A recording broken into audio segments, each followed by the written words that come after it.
searched the rubble on Tuesday of a collapsed building in the southern Philippine city of General Santos, the worst hit by a powerful earthquake that has killed at least 37 people and injured hundreds, to reach 2 people still believed to be trapped inside.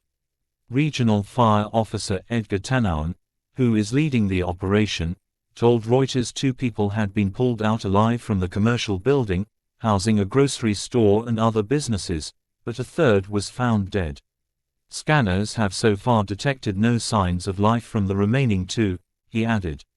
It's difficult to accept, as a mother, that my son is still trapped there, said Diacinda Deluvio, distraught as she waited outside the building for news of her son. I don't know, it's very hard to accept. My only call is to have him retrieved today so we can be at peace, said the 65-year-old mother. The 7.8 magnitude quake, which triggered tsunami warnings across several countries, struck early on Monday morning about 20 kilometers off the coast of Sarangani province, with tremors felt strongly across Mindanao and as far as the city of Manado, 420 kilometers away on the Indonesian island of Sulawesi. Officials said they hoped the death toll would not rise further as search and rescue operations continued, with more than 400 people injured and 4 still missing. Scenes of devastation were visible in parts of General Santos, which is home to more than 700,000 people and now under a state of calamity, with several buildings collapsed and debris strewn across streets beneath a tangle of toppled power lines and utility posts. Philippine disaster officials scoured damaged buildings to assess damage and worked to restore power and water for the thousands of residents affected by the disaster.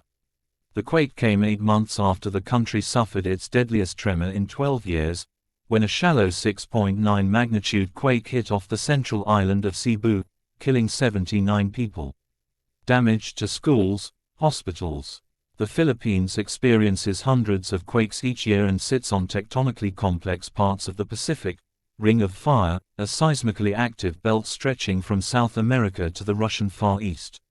Schools, which had just reopened on Monday after a long break, remained closed as authorities checked the condition of school buildings, thousands of which sustained minor to severe damage, Rafaelito Alejandro, head of the Office of Civil Defense, told DZBB Radio.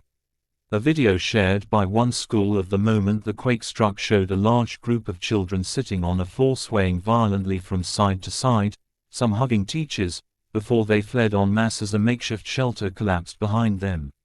The Philippine Institute of Volcanology and Seismology (PHIVOLCS) recorded 23 strong aftershocks, with the strongest measuring magnitude 6.7, forcing some residents to spend the night in evacuation centers and tents.